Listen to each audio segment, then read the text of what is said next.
The only saving grace for Shackleton was that, at least at first, food was not an immediate concern. The Endurance had been well provisioned: bacon, rice, canned meats, other preserved stores, including supplies intended to prevent scurvy, which is a horrific disease caused by vitamin C deficiency that had killed thousands of sailors across centuries of exploration. And most importantly, of course, there was rum, and lots of it.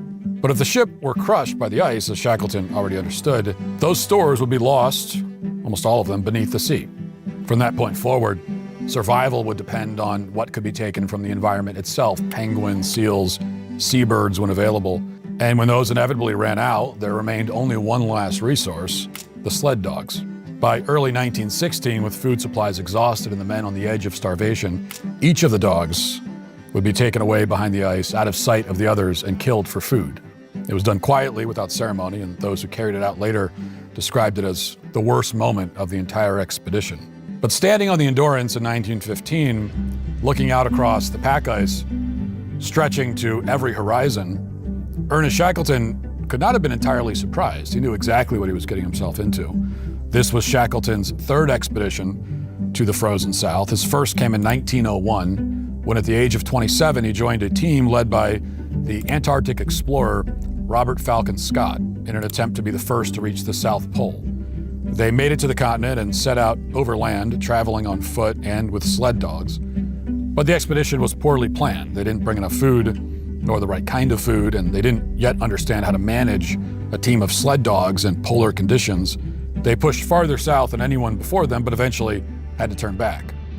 And by that point, Shackleton himself had fallen ill with scurvy. He had progressed past the early stage of the disease, marked by severe fatigue and joint pain. He was entering a more dire phase, when hair begins to fall out and the skin develops dark, putrid splotches. Later stages are even ghastlier. The gums deteriorate and bleed, teeth fall out, you cough up blood, old wounds begin to reopen as the body loses its ability to maintain connective tissue. And in its final form, scurvy becomes a systemic collapse in the whole body. Organs fail, internal bleeding, the body slowly breaking down and eating itself from the inside out. Well, Shackleton was ultimately sent home before it reached that point, but it was a fate that had defined centuries of maritime exploration. During the age of sail from roughly the 1500s to the 1800s, it's estimated that as many as half of all sailors on long ocean voyages died in this way. Any sailor setting out on a long expedition understood, at least implicitly, that the odds of survival were far from certain, and that the cost of failure would be an agonizing, nightmarish death. And still, they went. Shackleton survived the ordeal, but the expedition failed. They had made it farther south than anyone before them, but not far enough. Robert Falcon Scott would continue the pursuit of the pole. Eventually, he made it there in 1912.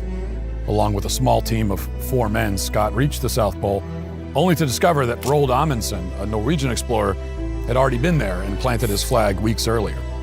Defeated, Scott and his men turned for home, and none of them survived the return journey. Amundsen himself, by the way, years earlier, had already been the first to successfully navigate the Northwest Passage, a route through the Arctic that had defeated explorers for centuries. After reaching the South Pole, he would continue to push into polar exploration more broadly, eventually becoming the first person to fly across the Arctic by air. In 1928, at the age of 55, he set out in a seaplane as part of a rescue mission for a fellow explorer who had become stranded near the Arctic, and he never returned.